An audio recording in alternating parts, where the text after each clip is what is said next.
Os parlamentares entram hoje na última semana de trabalho antes do recesso, que começa dia 18, sexta-feira.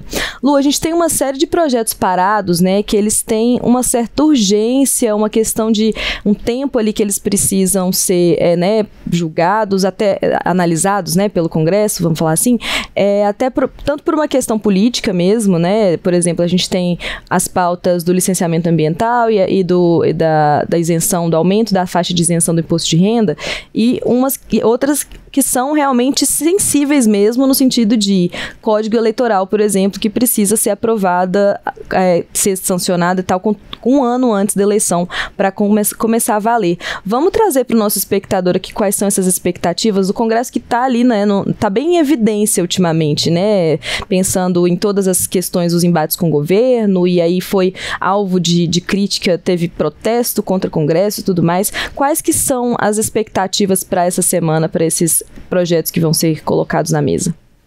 Então, Dani, como você falou, última semana antes do recesso, né? O recesso no Congresso Nacional, ele começa no dia 18 de julho, na sexta-feira, e as sessões só voltam no dia 1º de agosto. E a gente chama até um recesso branco, porque qual que é a prática do Congresso Nacional? É entrar de recesso depois de votar a LDO, a Lei de Diretrizes Orçamentárias, que é o que vai guiar aí a definição do orçamento do próximo ano. Mas a LDO não vai ser votada antes do recesso. Então, a gente chama isso exatamente de um recesso branco. Como a gente pode definir até que não é um recesso oficial, formal, como diz o regimento do Congresso, mas os parlamentares devem sim se afastar de Brasília entre o dia 18 de julho e o último dia de agosto, voltar somente no dia 1º de agosto. E a gente tem aí algumas pautas, uma que não reúne consenso, enfrenta inclusive muitas críticas, é a do licenciamento ambiental, que deve ser levada para o plenário da Câmara para votação nessa semana. E a gente tem aqui as maiores críticas, inclusive de ambientalistas e até da ministra do Meio Ambiente, Marina Silva, é de afrouxamento de regras ambientais. A gente coloca nessa lista, por exemplo, pontos vistos como facilitadores para a liberação de licença para empreendimentos que têm potencial de impacto no meio ambiente, como, por exemplo, a construção de viadutos, de pontes, de barragens de rejeito e até a dispensa de licença para obras de ampliação de rodovias e para atividades como agricultura tradicional e pecuária de pequeno porte. Então, esse texto do licenciamento ambiental, ele já passou pelo Senado e agora ele segue para a Câmara dos Deputados para o aval aí do plenário da Câmara com o voto dos 513 deputados, e tem, inclusive, como relator o deputado Zé Silva, do PL de Minas Gerais.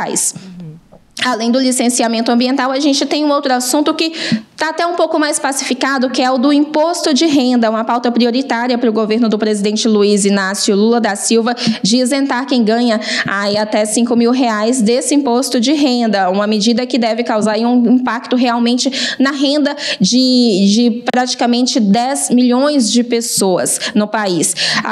Na semana passada, o relator da isenção do imposto de renda, o deputado Arthur Lira, do PP de Alagoas, apresentou o relatório. E qual que foi o arranjo desse texto? Ele manteve a isenção para quem ganha realmente até R$5.000 por mês. Ele também manteve uma alíquota mínima para quem ganha, uma alíquota de 10% a mais para quem ganha ali a partir de R$50.000 por mês, como forma de compensar essa perda fiscal do aumento da isenção do imposto de renda, mas ele também ampliou quem vai ter isenção parcial desse tributo. O governo propôs, no início desse ano, conceder isenção parcial para quem recebe ali na faixa entre R$5.000 e R$7.000. Arthur Lira, ele aumentou esse valor de R$7.000 para R$7.350. E qual foi a negociação em torno disso? Havia uma disputa ali, até uma certa rejeição, em torno dessa alíquota de 10% para quem ganha a partir de R$50.000, para compensar o caixa público por essa perda pelo aumento da isenção. Então, Arthur Lira manteve essa alíquota de 10%, que era questionada, mas ampliou aí a faixa de quem vai ter essa isenção parcial, beneficiando aí, colocando mais cerca de 500 mil pessoas na faixa de beneficiados por essa medida de mudança no imposto de renda. Dani. E aí, como você disse, né, essa jogada, assim, né, porque o imposto de renda, para você renunciar, né, essa renúncia fiscal que causaria, né, que seria o aumento da faixa de isenção, ele oneraria o governo, então, por isso, o governo precisa buscar compensação em outros lugares. E é justamente essa parte que está ali, aí que mora, né, Lu, a grande divergência aí dentro do Congresso, entre governistas, entre a base governista e a oposição, enfim, e o seu próprio centrão, porque a proposta do governo é taxar pessoas com rendas muito altas, a partir de R$50 mil. Então, mas isso não é bem aceito, principalmente pelo lobby dentro do Congresso, né, Lu, de pessoas que têm interesses ali nesse sentido, mas isso não é uma pauta resolvida, né, não tem ainda uma proposta mesmo do Congresso para que haja essa compensação de outra forma. Exatamente. A gente precisa acompanhar como vai ser essa votação, mas essa votação ela deve acontecer na quarta-feira de manhã na comissão especial em que esse assunto está sendo discutido.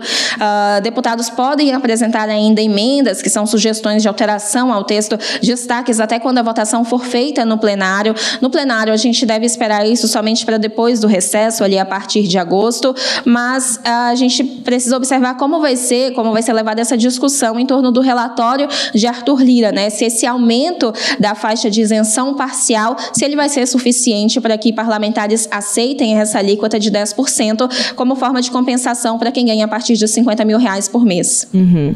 E aí tem um outro projeto que também está na pauta ali, que é a questão do Código Eleitoral, né, do novo Código Eleitoral. Vamos explicar para a gente, Lu, o que seria esse novo Código Eleitoral e o que ele mudaria? Esse já é um projeto que tem mais consenso? Então, Dani, eu não posso dizer mais consenso porque a gente já teve 4 adiamentos desse tema na Comissão de Constituição e Justiça do Senado. Algumas pessoas falam 3 adiamentos, mas porque a primeira sessão ela foi exclusiva para a leitura do relatório, mas ali já teve um pequeno adiamento, isso foi em abril. Então, desde abril, esse assunto está na Comissão de Constituição e Justiça do Senado e o relator, senador Marcelo Castro, do MDB do Piauí, não conseguiu reunir um consenso ali em torno do texto que ele apresentou. E o que é esse texto? O novo Código Eleitoral, ele prevê unificar todas as leis que existem no país que tratam sobre essa questão eleitoral. São várias leis, algumas elas tratam sobre assuntos semelhantes, mas com prazos diferentes. Então, a intenção é justamente unificar e consolidar essas regras para que haja uma regra só. Por exemplo, o prazo de desincompatibilização das eleições, quando um agente público precisa se afastar do cargo que ocupa para disputar um outro nas urnas. Existia uma diferença em torno disso, mas Marcelo Castro propôs, por exemplo, fixar esse prazo em 2 de abril. Isso está no texto que foi apresentado e que está em debate na Comissão de Constituição e Justiça. Esse texto, ele também reserva cadeiras no Congresso Nacional para mandatos de mulheres, diz que uma pessoa não pode ficar inelegível por mais de 8 anos, mas esses são alguns pontos. Mas o que a gente tem de entrave aí que está travando a votação desse texto? Há senadores, por exemplo, que têm defendido o voto impresso nas eleições ali como mais uma forma de auditoria. E Marcelo Castro tem rejeitado essa sugestão. Ele não quer colocar a adoção do voto impresso no relatório dele. A oposição também tem rejeitado um trecho da proposta, do parecer, que pune a divulgação de fake news, que são aí basicamente de conhecimento público.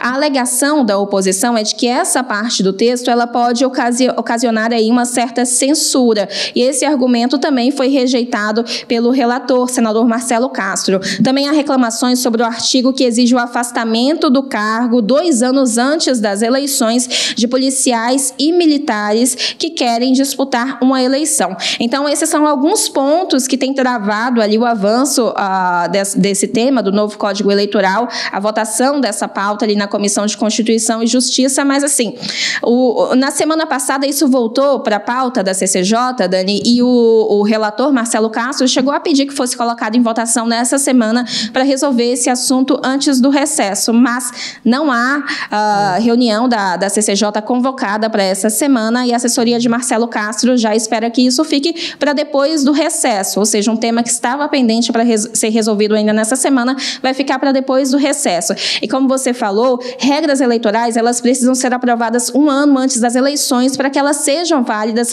ali naquele pleito. eleito. Ou seja, esse novo Código Eleitoral ele teria que ser aprovado até o início de outubro para que ele seja válido ali nas eleições do ano que vem. E isso já é tratado como praticamente impossível, porque esse texto ele já foi aprovado pela Câmara dos Deputados e no Senado sofreu alterações. Isso significa que ele precisa reunir esse consenso para ser votado e aprovado no Senado e passar por uma nova votação na Câmara dos Deputados. E o entendimento é de que, até um questionamento, né, há tempo hábil para fazer isso antes das eleições? Entre agosto e outubro, ele é muito pouco tempo para discutir um tema desse tamanho. Então, essas mudanças já para as eleições do ano que vem, elas não são nem tão consideradas mais por políticos que queriam, inclusive, que elas já valessem em 2026. Você trouxe aí os pontos de discussão e não são poucos, né? Assim, se está longe do consenso, na verdade. A gente tem um esforço de, precisa de unificação, precisa de uma mudança, mas não há o consenso em que direção essas mudanças vão, né? Então, a gente tem demandas da oposição, demandas governistas, demandas do Centrão que estão ali, né, colocadas na mesa, mas que vai ser difícil encontrar, então, esse consenso para que isso realmente passe em tempo hábil, como você disse, né, Lu? Mas vamos continuar acompanhando aí, a semana promete ser cheia, então, também no Congresso, e a gente volta a falar com certeza aqui no Primeira Análise. Muito obrigada. Mais um assunto, Dani, só antes de encerrar, essa semana tem também PEC da Segurança Pública, outra proposta do governo e que deve ser votada na quarta-feira pela Comissão de Constituição e Justiça da Câmara dos Deputados. O relatório foi apresentado na semana passada e volta à pauta da comissão, então, na quarta-feira de manhã, e é um outro assunto proposto pelo governo que enfrenta uma certa resistência e a gente vai acompanhar, né, para ser resolvido até antes do recesso. Vamos ver se vai ser aprovado por essa comissão antes do recesso.